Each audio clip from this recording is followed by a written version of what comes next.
ঠাকুর, মা, স্বামীজির শ্রীচরণে ভক্তিপূর্ণ প্রণাম জানিয়ে আজকের নিবেদন যুগপ্রবর্তক বিবেকানন্দ, স্বামী অপূর্বানন্দ। স্বামীজি যখন গেলেন রাজার সঙ্গে দেখা করতে, রাজা বাহাদুর পরম শ্রদ্ধা ভরে স্বামীজিকে অভ্যর্থনা করে বসালেন এবং নিজে দাঁড়িয়ে থেকে নানা প্রশ্ন জিজ্ঞাসা করলেন। জীবন কী, ধর্ম কী, শিক্ষা কী, নীতির অনুশাসন কী? প্রত্যেকটি প্রশ্নের সদুত্তর শুনে রাজা তো স্বামীজির গভীর শাস্ত্রজ্ঞান, বিশ্লেষণ শক্তি ও আধ্যাত্মিক অনুভূতির পরিচয় পেয়ে একেবারে মুগ্ধ। প্রথম পরিচয় ক্রমে গভীর অন্তরঙ্গতায় পরিণত হলো।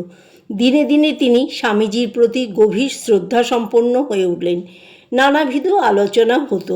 ধর্ম, সংস্কৃতি, সভ্যতা, রাষ্ট্র, মানব জীবনের উদ্দেশ্য প্রভৃতি বহু বিষয় ছিল তাদের আলোচনার মধ্যে। এবার রাজার ক্ষেত্রিতে ফিরে যাবার সময়। ধর্মপ্রাণ রাজা অজিত সিং একদিন খুব বিনীতভাবে বললেন, স্বামীজি, আপনি আমার রাজ্যে চলুন, আমি পরম যত্নে আপনার সেবা করব। রাজার বিশেষ আগ্রহে অগত্যা স্বামীজি সম্মত হলেন।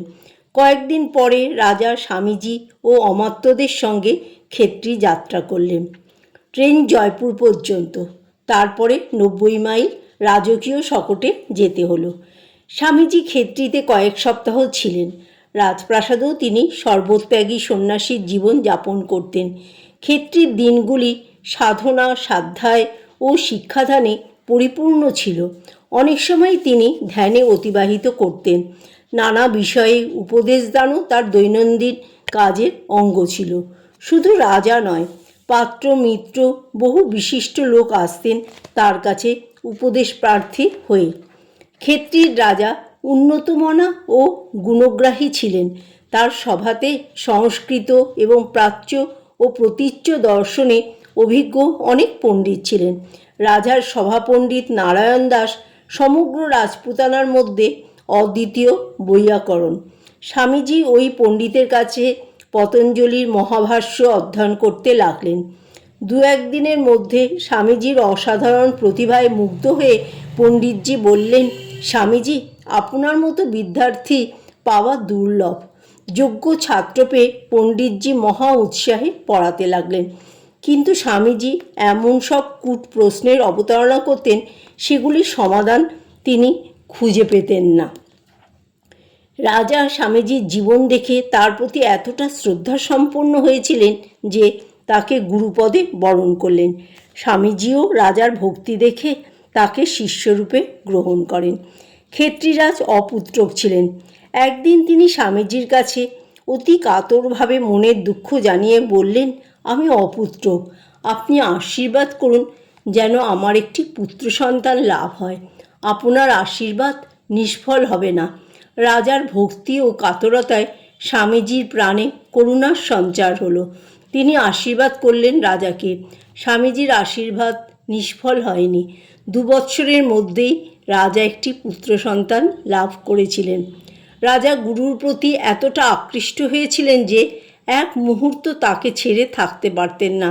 এমনকি গভীর রাত্রেও এসে স্বামীজির পদসেবা করতেন। একদিন সন্ধ্যায় তিনি বয়স্যদের সঙ্গে প্রমোদ কাননে উপস্থিত হয়েছেন। গায়িকারা বিনাযোগে মধুর সঙ্গীতের তান তুলেছে। ওই সময় রাজার মনে হলো, আহা, এই সঙ্গীত শ্রবণে স্বামীজি খুবই আনন্দিত হবেন। তখনই তিনি সেক্রেটারিকে পাঠালেন স্বামীজিকে আহ্বান করার জন্য। স্বামীজি এলেন। রাজার আদেশে জনৈক নর্তকী গান ধরল। কিন্তু বামাকণ্ঠের সঙ্গীত শ্রবণ মাত্র স্বামীজিকে গাত্রোত্থান করতে দেখে রাজা যুক্ত করে বললেন, স্বামীজি, একটি গান শুনে যান। রাজার অনুরোধে স্বামীজিকে পুনরায় আসন গ্রহণ করতে হলো। নর্তকী বৈষ্ণব কবি সুরদাসের ভজন গাইলেন প্রাণের সবটুকু আবেগ দিয়ে। গানের ব্যঞ্জনা স্বামীজির অন্তর স্পর্শ করল। স্তব্ধ হয়ে রইলেন তিনি। সন্ন্যাসী তো সমদর্শী। অনুশোচনার তীক্ষ্ণ স্বরে বিদ্ধ হলেন তিনি। পতিতার গানে তার অন্তর আলোকিত। তিনি তখনই করজোরে বললেন, মা, আমায় ক্ষমা করুন। আপনাকে ঘৃণা করে উঠে যাচ্ছিলাম। আপনার গানে আমার চৈতন্য হলো। তিনি মস্ত বড় শিক্ষা পেলেন সেদিন। ব্যবহারিক ক্ষেত্রে তিনি আরও সমদর্শী হয়েছিলেন। স্বামীজি কেবলমাত্র রাজপ্রাসাদবাসী ছিলেন না, তিনি প্রজাদের সুখ দুঃখেরও ভাগী হতেন। রাজপুতানা ভ্রমণকালেই গরিবদের শোচনীয় অবস্থার সঙ্গে তিনি বিশেষভাবে পরিচিত হন এবং তার প্রতিকারের চেষ্টা করেন। তিনি রাজা মহারাজাদের প্রাণে জনসেবার স্পৃহা জাগ্রত করেছিলেন। স্বামীজির উপদেশে অনুপ্রাণিত হয়ে ক্ষেত্রীরাজ তার রাজ্যে গণোন্নয়নের নানা ব্যবস্থা করেন। রাজাদের হাতে শক্তি ছিল, অর্থ ছিল, তাই তিনি তাদের সঙ্গে মিশেছিলেন তাদের মনের পরিবর্তন আনবার জন্য এবং তাতে অনেকাংশে সফলও হয়েছিলেন। যেখানেই তিনি গিয়েছেন ধনীদের নিকট জানিয়েছেন দরিদ্রদের জন্য আবেদন, কিন্তু তিনি এও বুঝেছিলেন যে দু চারজন রাজা মহারাজার বদান্যতা বা সদিচ্ছায় ভারতের ব্যাপক দুঃখ দারিদ্র্যের অতি সামান্যই লাঘব হতে পারে। স্বামীজির পাশ্চাত্য দেশের গমনের পরিকল্পনার পশ্চাতেও কতকটা ছিল ভারতের দুঃখমোচন।